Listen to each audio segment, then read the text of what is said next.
ঐতিহাসিক দিন ভারতের ইতিহাসে। 26 নভেম্বর 1949 1949 সালে সংবিধান দীর্ঘ 11টি সেশন, লোকসভার 11টি সেশন চর্চার পর সেটা গৃহীত হয়, অ্যাডপশন হয় এবং ঠিক এক বছর বাদে 26শে জানুয়ারি 1950 সেটা কার্যকরী হয়। এটা ভারতবর্ষের কাছে, মানুষের কাছে এটা আমাদের একটা গর্বের একটা ব্যাপার। প্রিএম্বলের মধ্যে লেখাই আছে, we the people of India having solemnly resolved to constitute India into a sovereign, socialist, secular, democratic republic and to secure to all its citizens justice, social, economic and political liberty liberty of thought, expression, belief, faith and worship, equality of status and of opportunity and to promote among them all.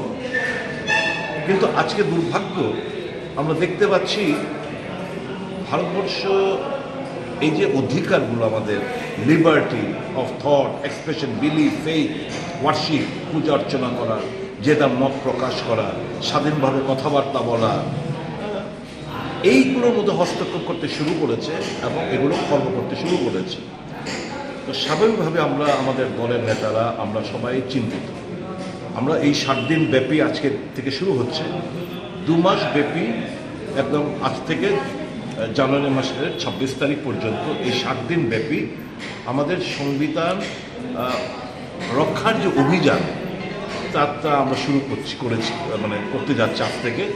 এবং এটা আমাদের প্রত্যেকটি ভারতীয় হিসেবে আমাদের প্রত্যেকের উচিত এই সংবিধানকে রক্ষা করা, সংবিধানের প্রত্যেকটি শব্দকে রক্ষা করা, সংবিধানের দেওয়া অধিকার যাতে খর্ব না হবে সেগুলো সুনিশ্চিত করা, এবং কংগ্রেসিরা এই লড়াইটা লড়বে যাতে করে মানুষ তার স্বাধীনভাবে চলতে পারে, কথা বলতে পারে, মত প্রকাশ করতে পারে, ধর্ম বিশ্বাসী যারা তারা পূজা অর্চনা করতে পারে, সাম্যতা বজায় থাকে, ধনী এবং গরিবের মধ্যে ফারাকটা আস্তে আস্তে কমতে থাকে।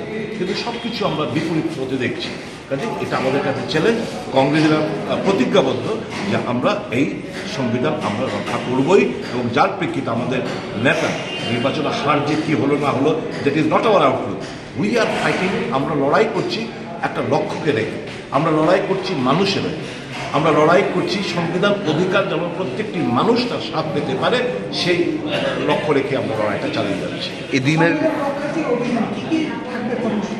মানুষকে তো আগে ফার্স্ট বুঝাতে হবে যে সংবিধানে কি কি ব্যাপারে আমাদের অধিকার, লিবার্টি, জাস্টিস, ন্যায়, সাম্যতা, এই যে প্রিএম্বলের যে প্রত্যেকটি শব্দ, সেকুলার, ডেমোক্রেটিক, রিপাবলিক, সোশ্যালিস্ট, এগুলো তো আস্তে আস্তে হারিয়ে যাচ্ছে একদম। এগুলোকে এদের থিঙ্ক ট্যাঙ্কের মধ্যে, মাইন্ডসেটের মধ্যে রয়েছে যে না, একদলীয় শাসন ব্যবস্থা মানুষকে নিংড়ে ফেলো, মানুষকে অত্যাচার করে, বুলডোজার দিয়ে মানুষকে মুখ বন্ধ করে রাখো, ভয় দেখাও, পুলিশ এলিয়ে দাও, সমস্ত ইনস্টিটিউশনগুলোকে কবজা করে দাও, মানুষের ভয়, একটা টেরোরাইজার একটা সিচুয়েশন সারা দেশ জুড়ে, মানুষ যেন কথা বলতে না পারে, মানুষ যেন নড়াচড়া না করতে পারে, মানুষ যেন তার অরিজিনাল ডিমান্ড থেকে সরে এসে ধর্মের নেশার ট্যাবলেটে যেন আবদ্ধ হয়ে পড়ে। এই তো চলছে সারা দেশব্যাপী। এর বিরুদ্ধে আমাদের লড়াই।